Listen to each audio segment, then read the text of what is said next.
क्या ईद अब सिर्फ रस्म रह गई है? क़यामत की एक और अलामत। नाज़रीन, ये ईद शायद आपकी ज़िंदगी की आखिरी ईद हो। सोचें, अगर अगली ईद से पहले हमारा हिसाब शुरू हो जाए, अगर हमारी खुशियां, हमारे अमाल और हमारी गफलत सब खत्म हो जाए, क्या हम अल्लाह के हुजूर सुरखरू होंगे? ये वीडियो आखिर तक देखें, शायद यही लम्हा आपकी ज़िंदगी बदलने का आखिरी मौका हो। बिस्मिल्लाहिर्रहमानिर्रहीम। अस्सलामु अलैकुम रहमतुल्लाहि व बरकातुहू। नाज़रीन, ये ईद शायद आपकी ज़िंदगी की आखिरी ईद हो।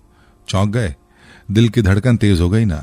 मगर ठहरें, सोचें, अगर वाकई ऐसा हो, अगर ये खुशियों से भरा दिन जो हमें हर साल मिलता है हकीकत में हमारा आखिरी मौका हो, अगर अगली ईद से पहले हमारा हिसाब शुरू हो जाए, क्या कभी हमने गौर किया कि हमारी आने वाली ईद क़यामत के एक कदम करीब होने की अलामत है? हर गुजरता लम्हा, हर नई सुबह, हर ढलती शाम हमें उस दिन के करीब कर रही है जब ज़मीन लरज़ उठेगी, आसमान फट जाएगा, कब्रें खोल दी जाएंगी और हर नफ्स को उसके अमाल का बदला दिया जाएगा।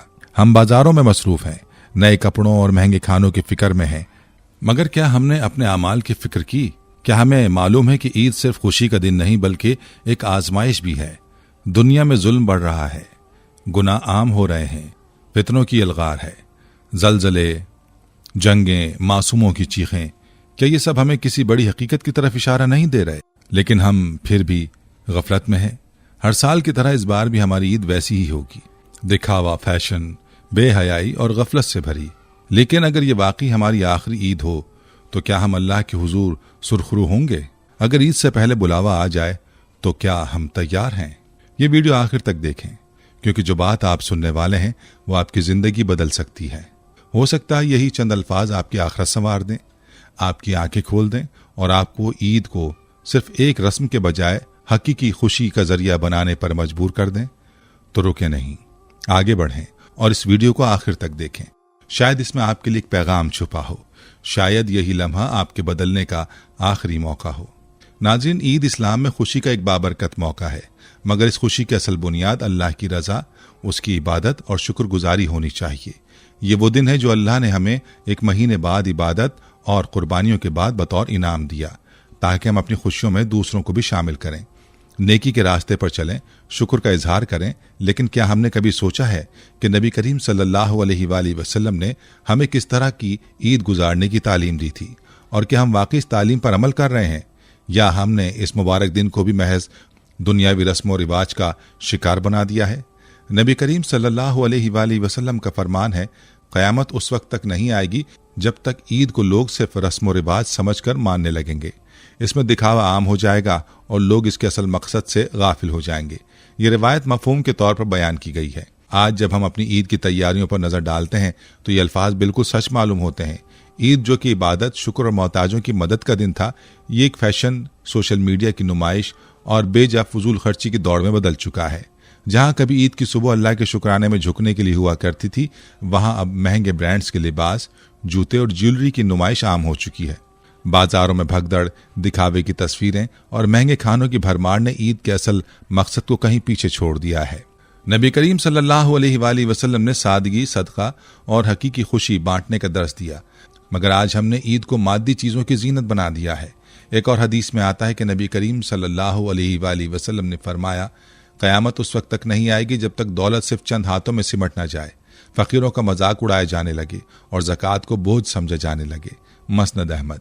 क्या ये वही ज़माना नहीं जिसमें हम जी रहे हैं, जहाँ ईद के दिन हमारे दस्तरखान भरे होते हैं मगर हमारे दिल खाली हो चुके हैं? हमारी महफिलों में ईद की खुशियाँ तो हैं, मगर किसी यतीम के आंसू पूछने वाला कोई नहीं। हम नए कपड़ों में ईद मनाते हैं, मगर क्या हमें वो मासूम बच्चे नजर आते हैं जो पुराने और फटे पुराने लिबास में ईद गुजारने पर मजबूर हैं? फितराना जो मुस्तहकीन के लिए था, आज उसे भी लोग या तो भूल चुके हैं या अपनी फजूल खर्चियों पर खर्च कर रहे हैं। नबी करीम सल्लल्लाहु अलैहि वसल्लम ने फरमाया, जिसने किसी मोमिन की दुनियावी तकलीफ दूर की, अल्लाह क़यामत के दिन उसकी मुश्किलात आसान कर देगा। सही मुस्लिम। यह हदीस हमें ईद के असल मकसद की तरफ बुलाती है। हमारे इर्द गिर्द मौजूद ज़रूरतमंदों का ख्याल रखना, उनके दुख दर्द में शरीक होना और हकीकी खुशी में दूसरों को शामिल करना। ईद का दिन हमें यह सिखाता है कि अगर हम चाहते हैं कि हमारी खुशियाँ हकीकी और बाबरकत हों तो हमें अपने दिलों को नर्म करना होगा, अपने माल में से दूसरों का हिस्सा निकालना होगा और अपने रवैये में अखलास और सादगी को अपनाना होगा। मगर अफसोस, आज हमारी ईद की खुशियां सिर्फ हमारे अपने घरों तक महदूद हो चुकी हैं। हमने अपने इर्द गिर्द के मोहताजों को भुला दिया। हमने उन गरीबों को नज़रअंदाज कर दिया जो हमारी मदद के सबसे ज़्यादा मुस्तहिक थे। अगर हमने अपनी ईद के असल मकसद को ना समझा, अगर हम उसी गफलत में डूबे रहे, तो क्या हमें यकीन है कि हमारे पास तौबा का मौका बाकी होगा? नबी करीम सल्लल्लाहु अलैहि वसल्लम ने फरमाया, क़यामत अचानक आएगी और लोग दुनिया के कामों में मगन होंगे। सही बुखारी। क्या हमने कभी सोचा कि अगली ईद से पहले हमारा बुलावा आ गया तो हम अल्लाह के हुजूर किस हाल में पेश होंगे? हम नए कपड़े तो पहन रहे हैं, मगर क्या हमारे आमाल भी ऐसे हैं कि हमें अल्लाह के सामने फ़ख्र के साथ खड़ा कर सकें? क्या अगर अगली ईद हम ना देख सके तो क्या हमारे आमाल ऐसे हैं कि हम जन्नत की खुशबू महसूस कर सकें? यही वो लम्हा है जब हमें रुक कर सोचना होगा, अपनी ईद का रुख बदलना होगा। हमें इस दिन को महज एक रस्म या दिखावा नहीं बनने देना, बल्कि इसे एक इबादत, एक इस्लाह और अल्लाह की रजा का जरिया बनाना होगा। कहीं ऐसा ना हो कि हम ईद की खुशियों में मस्त रहें और अचानक मौत का बुलावा आ जाए और हम खाली हाथ अल्लाह के दरबार में खड़े हों, जहां सिर्फ नेक आमाल ही हमारा सहारा बन सकते हैं। नाज़रीन, दुनिया एक ऐसे दौराहे पर खड़ी है जहां हर गुजरता दिन हमें क़यामत के करीब कर ले जा रहा है। जंगों की शिद्दत में इजाफा हो चुका है, ताकतवर अक़वाम कमज़ोरों को रोंद रही है, जलजले ज़मीन को लरजा रहे हैं, सैलाब बस्तियां बहा ले जा रहे हैं, वबाएं इंसान को निगल रही हैं और मासूमों का खून पानी की तरह बहाया जा रहा है। दुनिया में जुल्म बर्बरियत की वो स्याह रात छा चुकी है जिसकी पेशगोई 1400 साल पहले कर दी गई थी। मगर अफसोस, हम में से अक्सर लोग अभी भी ख्वाब गफलत में मुब्तला हैं, अपनी ईद की तैयारियों और रंग बिरंगे लिबास में मगन हैं। गोया में किसी चीज़ की परवाह ही नहीं। फ़लस्तीन में मजलूम बच्चों की चीखें बुलंद हो रही हैं, उनके घरों पर बम बरसाए जा रहे हैं, माओं की गोदें उजाड़ी जा रही हैं और बाप अपने बच्चों के खून में नहाए खड़े हैं। कश्मीर में बहते लहू के धब्बे गवाही दे रहे हैं कि दुनिया अंधी हो चुकी है। यमन में भूख से तड़पते जिस्म हमें झंझोड़ने की कोशिश कर रहे हैं, मगर हमने अपने दिलों पर ऐसी मोहर लगा ली है कि हमें कुछ महसूस होता ही नहीं। क्या हमें वाकई इस उम्मत का दर्द है? क्या हम वाकई अपने उन भाइयों के लिए कुछ कर रहे हैं, या सिर्फ एक अफसोस का जुमला कहकर अपनी बेहिसी को मजीद बढ़ा रहे हैं? दुनिया के हर कोने में मुसलमान जुल्म और सितम का शिकार हैं। उनके घर उजड़ रहे हैं, उनकी माएँ अपने मासूम बच्चों की लाशें उठा रही हैं, उनकी दुआएं आसमानों को हिला रही हैं, मगर जमीन पर बसने वाले शायद बहरे हो चुके हैं। हर तरफ कयामत की निशानियां आया हो चुकी हैं, मगर हमने आंखें बंद कर रखी हैं। हमें बताया गया था कि एक वक्त ऐसा आएगा जब दुनिया के मजलूम पुकारेंगे और जालिम उन पर मजीद कहर नाजिल करेगा, मगर अहले ईमान खामोश रहेंगे। क्या ये वही वक्त नहीं है? क्या ये वही निशानियां नहीं है जिनके बारे में हमें 1400 साल पहले खबरदार किया गया था? मगर हमने कब इन निशानियों पर गौर किया? हम कब रुके और सोचा कि शायद ये सब एक इंतबाह है, एक याद दहानी है कि दुनिया अब अपनी आखिरी सांसें गिन रही है? नबी करीम सल्लल्लाहु अलैहि वसल्लम ने फरमाया, क़यामत उस वक्त तक नहीं आएगी जब तक फितनों की भरमार ना हो जाए, झूठ आम ना हो जाए और दुनिया जुल्म सितम से भर ना जाए। मसनद अहमद। क्या ये वही दौर नहीं जिसके बारे में हमें आगाह किया गया था, जहां हर ताकतवर कमजोर को कुचल रहा है, जहां इंसाफ सिर्फ अमीरों के लिए रह गया है, जहां हक की आवाज दबाई जा रही है और जहां दौलत ही सबसे बड़ी ताकत बन चुकी है? आज मुसलमानों पर जमीन तंग की जा चुकी है, उनके शहरों को खंडरात में बदला जा रहा है, उनके बच्चों को जिंदा जलाया जा रहा है, उनके घरों पर बारूद बरसाया जा रहा है, मगर हम खामोश हैं। हमारे दिल सख्त हो चुके हैं, हमारे ज़मीर सो चुके हैं और हमारी आंखों पर दुनिया की मोहब्बत की ऐसी पट्टी बन चुकी है कि हमें हकीकत नजर ही नहीं आती। हमें ये समझना होगा कि ये सब वाक़यात हमें बेदार करने के लिए हैं। ये एक आजमाइश है कि आया हम अपने भाइयों के लिए कुछ करेंगे या सिर्फ अपनी दुनिया में मगन रहेंगे। ईद का मौका खुशी का मौका जरूर है, मगर ये मौका हमें ये भी सिखाता है कि अपनी खुशियों में दूसरों को शामिल करें।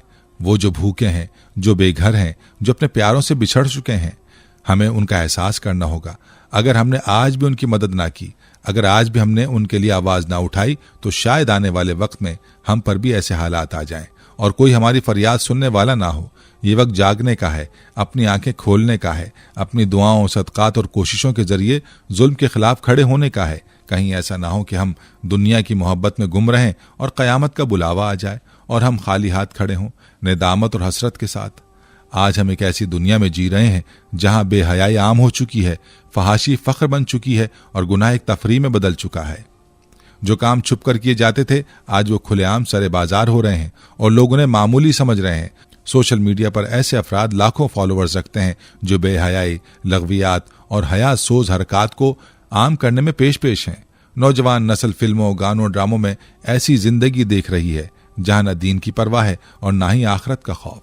सड़कों पर, शॉपिंग मॉल्स में, तफरीही मकामात पर हमें ऐसे मनाजिर नजर आते हैं जिन्हें देखकर दिल दहल जाए। क्या हम मुसलमान हैं? क्या यही वो उम्मत है जिसे बेहतरीन उम्मत करार दिया गया था? रिश्ते बेबरकत हो चुके हैं, वालिदैन की नाफरमानी बढ़ रही है, बहन भाइयों में नफरतें परवान चढ़ रही हैं और औलाद अपने बड़ों की इज्जत करना भूल चुकी है। खानदानी मोहब्बत जो कभी इस्लामी मुआशरे की पहचान थी, आज मफादात और दुनियावी लालच की नजर हो चुकी है। रिश्ते जिन्हें मोहब्बत, कुर्बानी और सब्र से जुड़ा होना चाहिए था, वो खुदगर्जी, हसद और बुग़्ज़ की लपेट में आ गए हैं। शादीशुदा जोड़े जो कभी एक दूसरे के साथ सुख दुख के साथी हुआ करते थे, आज मामूली इख्तिलाफात पर राहें जुदा कर रहे हैं। तलाक के केसेस खतरनाक हद तक बढ़ चुके हैं। छोटी छोटी बातों पर अलहदगी इख्तियार कर ली जाती है और यूं एक मुकम्मल खानदान बिखर जाता है। वालिदैन के झगड़ों का सबसे ज्यादा नुकसान बच्चों को उठाना पड़ता है, जो या तो माँ की मोहब्बत से महरूम हो जाते हैं या बाप के साये से। मोहब्बत और बर्दाश्त की जगह अना, जिद और खुदगर्जी ने ले ली है, जिसकी वजह से घर के अंदर का माहौल जहन्नुम बन चुका है। वो घर जो कभी सुकून और राहत की जगह हुआ करते थे, आज वहां झगड़ों, शिकवों और रंजिशों की गूंज सुनाई देती है। माँ बाप जिनके कदमों तले जन्नत रखी गई थी, आज वही औलाद की बेतवज्जुही और बदतमीजी का शिकार हो रहे हैं। बुढ़ापे में जिन हाथों को सहारा मिलना चाहिए था, वही हाथ लरज रहे हैं। आज औलाद परवरिश का बदला देने के बजाय वालिदैन को बोझ समझकर उन्हें तन्हा छोड़ देती है। बूढ़ी आंखें दरवाजे पर नजरें जमाए इंतजार करती रहती कि शायद कोई हाल पूछने आ जाए, लेकिन बेहिस दुनिया में किसी को परवाह नहीं है। बहन भाई जो एक दूसरे के बगैर खाना तक नहीं खाते थे, आज मामूली जायदाद और दौलत की तकसीम पर एक दूसरे के दुश्मन बन चुके हैं। रिश्तों की बुनियाद मादियत पर रख दी गई है और दिलों में मोहब्बत की जगह बुग़्ज़, हसद और नफरत ने ले ली है। खानदान के वफराद जो पहले आपस में मेल जोल रखते थे, आज मामूली गलतफहमियों और शैतानी वसवसों की वजह से एक दूसरे की शक्ल देखने के लिए भी रवादार नहीं। ये सब कुछ क्यों हो रहा है? क्या इसकी वजह हमारी खुदगर्जी, दीन से दूरी और दुनिया की मोहब्बत नहीं? हमने सब्र, दरगुजर और ईसार को छोड़कर अपनी अना को अहमियत देनी शुरू कर दी है। कुरान और हदीस ने हमें सिखाया था कि रिश्ते अल्लाह की रहमत हैं, मगर हमने इन्हें आजमाइश बना दिया है। अगर हमने अपनी इस्लाह ना की, अगर हमने इन बिगड़ते रिश्तों को संवारने की कोशिश ना की, तो ना दुनिया में सुकून मिलेगा और ना आखिरत में कामयाबी। जिना को एक फैशन समझा जा रहा है, धोखाधड़ी को अक्लमंदी कहा जा रहा है और सच बोलना बेवकूफ़ी तस्वुर किया जा रहा है। दुनिया की चकाचौंध ने हमें अंधा कर दिया है। हलाल और हराम की तमीज़ खत्म हो चुकी है और लोग गुनाहों को मामूली समझने लगे हैं। फहाशी और बेहयाई को तरक्की का नाम दे दिया गया है। बरहंगी को आज़ादी समझा जा रहा है और इज्जत और हया रखने वालों को दकियानूसी कहकर मजाक बनाया जा रहा है। शादी जैसे मुकद्दस रिश्ते की अहमियत खत्म हो चुकी है। नाजायज ताल्लुकात आम हो चुके हैं और लोगों में जिना कोई बुराई महसूस नहीं होती। यहाँ तक कि मीडिया और सोशल मीडिया ने भी जिना और बेहयाई को मामूल बना दिया है, जहाँ हर चीज़ को तफरीह के नाम पर पेश किया जा रहा है और गुनाह को फैशन और जदीद दौर का तकाजा समझा जा रहा है। धोखाधड़ी और झूठ आज के दौर में सबसे बड़ी चालाकी बन चुके हैं। कारोबार में ईमानदारी की जगह झूठ, फरेब और हराम तरीके आम हो चुके हैं। नाप तोल में कमी, मिलावट और धोखाधड़ी को कारोबारी हिकमत अमली समझा जाता है और जो शख्स हलाल कमाई पर इसरार करता है, उसे नासमझ, दुनिया के मामलात से बेखबर करार दिया जाता है। रिश्वत के बगैर कोई काम नहीं होता और हर जगह पैसे के जोर पर हक और नाहक का फैसला किया जाता है। सच बोलने वाले को नुकसान पहुंचाया जाता है, जबकि झूठे और मक्कार अफराद को इज्जत और मकाम दिया जाता है। हराम कमाई करने वालों के महल बन रहे हैं, गाड़ियां और कारोबार बढ़ रहे हैं, लेकिन हकीकत यह है कि उनके दिलों से सुकून और इत्मीनान खत्म हो चुका है। दौलत की हवस ने लोगों को अंधा कर दिया है। लोग दिन रात पैसे कमाने की दौड़ में लगे हुए हैं, मगर इस दौलत में बरकत नहीं रही। ज़कात और फितराने को बोझ समझा जा रहा है, हालांकि ये माल को पाक करने का जरिया है। लेकिन हमने अपनी दौलत को संवारने के बजाय अपनी आखिरत को बर्बाद करना शुरू कर दिया है। रिश्तेदारों और मुस्तहकीन का हक मारा जा रहा है। पड़ोस में भूखे सोने वाले नजर नहीं आते, मगर गैर जरूरी चीजों पर लाखों खर्च करने में कोई झिझक महसूस नहीं होती। नाज़रीन, ये सब कुछ हमें किस तरफ ले जा रहा है? क्या ये वही दुनिया नहीं जिसके बारे में नबी करीम सल्लल्लाहु अलैहि वसल्लम ने फरमाया था, ऐसा जमाना आएगा जब हलाल और हराम की तमीज खत्म हो जाएगी। हमने अपनी दुनिया को संवारने में आखिरत को बर्बाद कर दिया। दौलत तो बढ़ रही है, मगर सुकून छिन चुका है। दिल इस्तराब का शिकार है। बेचैनी हर जगह पर आम हो चुकी है। कि हमने कभी सोचा कि अगर हम इसी राह पर चलते रहे तो हमारा अंजाम क्या होगा? अगर हमने अपनी जिंदगियों को ना बदला तो क्या हमें यकीन है तो क्या हमें यकीन है कि हमारे पास संभलने का वक्त बाकी होगा? ये वो ज़माना है जिसके बारे में नबी करीम सल्लल्लाहु अलैहि वसल्लम ने फरमाया था, एक वक्त ऐसा आएगा जब दुनिया से बरकत उठा ली जाएगी, झूठ आम हो जाएगा, लोग हलाल और हराम में तमीज़ करना छोड़ देंगे। आज वही सब कुछ हमारी आंखों के सामने हो रहा है, मगर हम इसे मामूल की बात समझकर नज़रअंदाज कर रहे हैं। ज़मीन अपने बोझ उगलने के करीब है, आसमान लरजने के दहाने पर है, और इंसान फिर भी अपनी दुनियावी जिंदगी में मस्त है। न हमें आखिरत की फिक्र है और न ही इन निशानियों पर गौर करने का वक्त। सोशल मीडिया पर वक्त ज़ाया हो रहा है। फैशन और दिखावे की दौड़ में सब कुछ भुलाया जा चुका है और ईद जैसे बाबरकत मौके पर भी गुनाह के दरवाजे खोल दिए गए हैं। आज की ईद में इबादत कम और दिखावा ज्यादा है। लोग ईद को खुशी और शुक्र का जरिया बनाने के बजाय इसे नुमाइश और मुकाबले का दिन बना चुके हैं। नए कपड़ों, महंगे जूतों और कीमती जेवरात की खरीदारी में हर कोई सबकत ले जाना चाहता है, चाहे उसके लिए कर्ज ही लेना क्यों ना पड़े। महंगे खानों और तकरीबात में लाखों रुपए खर्च किए जा रहे हैं, लेकिन मुस्तहकीन और नादारों का ख्याल रखने वाला कोई नहीं। ये वही ईद है जिसे अल्लाह ने खुशी और शुक्र का जरिया बनाया था, मगर आज हमने इसे गफलत और नाफरमानी में बदल दिया है। खवातीन घंटों मेकअप और फैशन में रहती हैं, मर्द दोस्तों के साथ तफरी में लगे रहते हैं और नौजवान नस्ल पूरी रात सोशल मीडिया पर अपनी परफेक्ट ईद दिखाने में गुजार देती है। इस्लामी उसूलों को पसे पुश डाल दिया गया है, शर्म और हया खत्म हो चुकी है और ईद के नाम पर हर तरह की लुग़वियात को जायज़ समझ लिया गया है। यही वो ज़माना है जिसके बारे में कहा गया था कि जब दौलत लोगों के दिलों में बस जाएगी, जब लोग अल्लाह के बजाय दुनिया की तरफ माइल हो जाएंगे, जब गुनाह को मामूली समझा जाएगा और जब नसीहत सुनने के बावजूद दिलों पर असर नहीं होगा। आज हम खुद को उसी जगह खड़ा देख रहे हैं। हम जानते हैं कि ये दुनिया आर्जी है, हम भी मानते हैं कि मौत किसी भी वक्त आ सकती है, मगर फिर भी हम अपनी जिंदगी में कोई तब्दीली लाने को तैयार नहीं। ये वक्त गफलत में पड़े रहने का नहीं, बल्कि सोचने और संभलने का है। हमें अपनी ईद को सच में बरकत और नेकी का जरिया बनाना होगा। अपने माल में मोहताजों का हक अदा करना होगा और दुनिया की चकोचौंध से निकलकर आखिरत की तैयारी करनी होगी। कहीं ऐसा ना हो कि हमारे पास वक्त खत्म हो जाए और हम कफे अफसोस मलते रह जाएं। क्या हमें एहसास है कि शायद ये सब हमारे लिए एक तंबी हो? शायद अल्लाह हमें झंझोड़ कर कह रहा हो कि अभी भी वक्त है, पलट आओ, कबल इसके के पलटने का दरवाजा बंद हो जाए। हमें ये सोचने की जरूरत है कि अगर अगली ईद से पहले बुलावा आ गया तो हमारे पास अल्लाह को मनाने के लिए क्या होगा? क्या हमारे अमाल ऐसे हैं कि हमें जन्नत की खुशखबरी दी जाए? क्या हमारे सजदे खालिस हैं? क्या हमारी इबादतें ऐसी हैं कि हमें रब के सामने खड़े होने में शर्म ना आए? नाज़रीन, ये निशानियां चीख चीख कर हमें मुतनब्बे कर रही हैं, मगर क्या हम इन पर गौर कर रहे हैं? अगर हमने इन निशानियों से सबक ना लिया, अगर हमने अपनी जिंदगियों को ना बदला, तो क्या हमें यकीन है कि हमारे पास संभलने का वक्त बाकी होगा? या फिर हम भी उन्हीं लोगों में शामिल हो जाएंगे जो गफलत में जिंदगी गुजार कर काफी अफसोस मलते रह गए।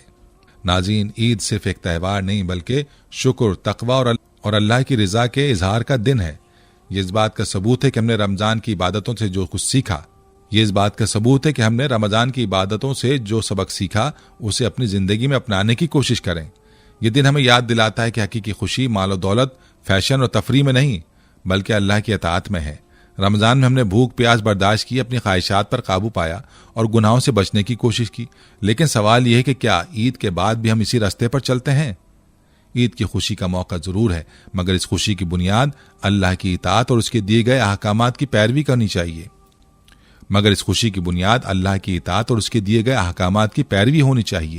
ईद का असल पैगाम मोहब्बत, ईसार और मोहताजों का ख्याल रखना है, क्योंकि हकीकी खुशी उसी वक्त हासिल होती है जब हम दूसरों के चेहरों पर मुस्कुराहट ला सकें।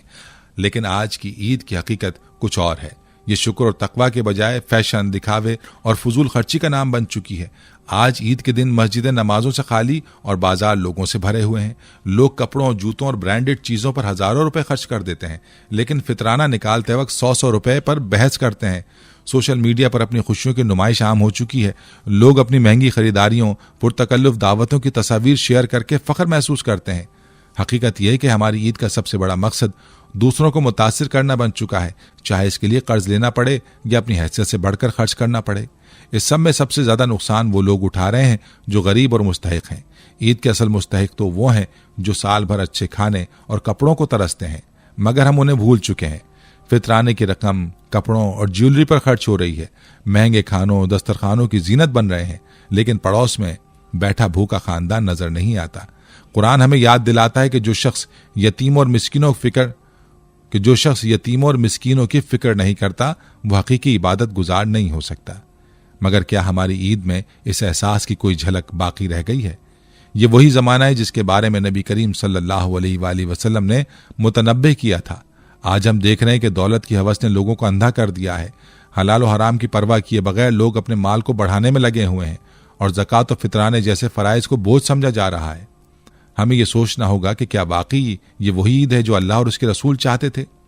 क्या ये वो खुशी है जो हमें हकीकी कामयाबी की तरफ ले जाएगी? अगर हमारी ईद अल्लाह की रजा के बजाय सिर्फ दुनियावी रस्म व रिवाज का हिस्सा बन चुकी है तो हमें अपनी रविश पर नजरसानी करनी होगी। कहीं ऐसा ना हो कि खुशी सिर्फ वक्ती हो और आखिरत में हमें इस पर अफसोस हो। ये फैसला हमें खुद करना होगा कि हमारी ईद हमें अल्लाह के करीब ले जा रही है या हमें मजीद गफलत में डाल रही है। नाज़रीन, ये सब सोचकर ईद की तैयारियां कर रहे हैं कि अगले साल भी हमें ये खुशियों का भरा मौका मिलेगा। मगर क्या हमें इसकी कोई जमानत दी गई है? क्या हमें यकीन है कि अगली ईद से पहले हमारा नाम मौत की फहरिस्त में शामिल नहीं होगा? हम जिंदगी को ऐसे गुजार रहे हैं जैसे हमेशा यहां रहना है, मगर हकीकत यह है कि किसी को नहीं मालूम कि उसका आखिरी दिन कौन सा है। कितने लोग पिछली ईद पर हमारे साथ थे मगर आज कब्रों में जा चुके हैं। कितने लोग ईद के दिन हंसते खेलते खुशियां मनाते रहे मगर इसके बाद वो जिंदगी को अलविदा कह गए। क्या हमने कभी सोचा कि अगली ईद से पहले हमारा बुलावा आ गया तो हम अल्लाह के हुजूर किस हालत में पेश होंगे? ये जिंदगी एक मोहलत है, एक इम्तहान है जिसमें हर सांस कीमती है, लेकिन हमने इस मोहलत को गफलत में गुजारना शुरू कर दिया है। क्या हमने कभी अपनी जिंदगी के बारे में सोचा कि हम कहाँ खड़े हैं? हमारे अमाल कैसे हैं? हम रोज अपने गुनाहों को हल्का समझकर नजरअंदाज करते हैं, मगर क्या हमने कभी अल्लाह से सच्चे दिल से मुआफी मांगी? क्या हमने कभी रात के अंधेरे में रो रो कर गिड़गिड़ा कर अल्लाह से कहा, ए अल्लाह, मैंने बहुत गलतियां की हैं, मुझे माफ कर दे? मौत के बाद हमारी हकीकत क्या होगी? वो माल, वो इज्जत, वो शोहरत जिस पर हमें नाज था सब दुनिया में रह जाएगा। हमारे घर, गाड़ियां, बैंक बैलेंस सब पीछे रह जाएगा। हमारे कीमती कपड़े, महंगे जूते, ईद के पकवान, सोशल मीडिया पर डाली गई खुशियों की तस्वीर, ये सब बेमानी हो जाएंगी। हमारे साथ सिर्फ एक चीज जाएगी, हमारे अमाल। और अगर वो अमाल अच्छे ना हुए तो? अगर अगली ईद से पहले हमें मौत आ गई तो हमारे अमाल हमारे साथ क्या करेंगे? हमारे वो झूठ, गफलतें, हराम कमाई, दूसरों का हक मारना, वालिदैन की नाफरमानी करना, नमाजों में सुस्ती, बेहयाई की तरफ माइल होना, ये सब हमारे सामने लाकर रख दिया जाएगा। ये सब हमारे खिलाफ गवाही देंगे। उस दिन हमारे माल, हमारे कपड़े, हमारी ईद की खुशियां कुछ भी काम नहीं आएंगी। हम बस अपने अमाल के मोहताज होंगे। अल्लाह के नबी सल्लल्लाहु अलैहि वसल्लम ने फरमाया, मौत बर्तन धोने वाली है, ये दुनिया की तमाम लज्जतों को खत्म कर देती है। तिरमिज़ी। हम दुनिया की आजमाइशों में मस्त हैं, हमें लगता है कि अभी बहुत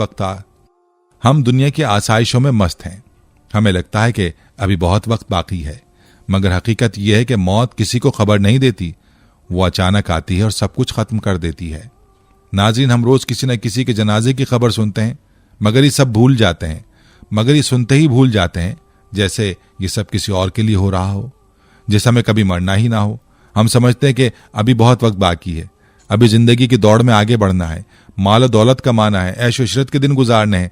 लेकिन हकीकत यह है कि मौत किसी को मोहलत नहीं देती। क्या कभी हमने गौर किया कि जिस तरह आज हम किसी के जनाजे में शरीक हो रहे हैं, कल यही लोग हमारे जनाजे को कांधा दे रहे होंगे? जिस तरह आज हम किसी अजीज की मौत पर आंसू बहा रहे हैं, कल कोई हमारे लिए भी रो रहा होगा। आज हम कब्रों पर फातिहा पढ़ने जा रहे हैं, कल हमारी कब्र पर कोई आकर दुआ करेगा। आज हम किसी की मैयत पर खड़े होकर सोचते हैं कि दुनिया की हकीकत क्या है, लेकिन जब हम वापस आते हैं तो वही दुनिया हमें अपनी गिरफ्त में ले लेती है। ये सब कुछ एक लम्हे में खत्म हो सकता है और हम इसका तसव्वुर भी नहीं कर सकते। क्या हमें यकीन है कि जो सांस अभी हम ले रहे हैं वही हमारा आखिरी सांस नहीं होगा? नाज़रीन, ये थी हमारी आज की वीडियो। आखिर में अल्लाह पाक से दुआ है कि अल्लाह हमें ईद की हकीकी खुशी नसीब फरमा, वो खुशी जो तेरी रज़ा में है, तेरी इबादत में है, तेरे बंदों की मदद में है। हमें गफलत, दिखावे और फजूल खर्ची से बचा, हमारी ईद को नेकी, शुक्र और तकवा का जरिया बना दे। आमीन। हम उम्मीद करते हैं कि आपको हमारी आज की ये वीडियो ज़रूर पसंद आई होगी। अगर आपको हमारी आज की ये वीडियो पसंद आई है तो आपसे गुजारिश करते हैं कि आप हमारे चैनल को ज़रूर सब्सक्राइब कर लें और साथ ही लगे बेल के बटन को भी प्रेस कर लें ताकि आपके पास हमारी आने वाली मज़ीद मालूमाती वीडियोज़ का नोटिफिकेशन बर वक्त मिलता रहे। सब्सक्राइब के साथ साथ हमारी वीडियोस को लाइक भी करें और अपनी कीमती राय का इजहार कमेंट्स में ज़रूर करें। कमेंट्स में आप अपने सवालात भी हम तक पहुंचा सकते हैं। अल्लाह ताला आपको अपने हिफ्ज़ व मान में रखे। आमीन। नहनु नुहारबु लिकई नजलिब अन्नस्र लिलहक़्क़ि वल्दीन।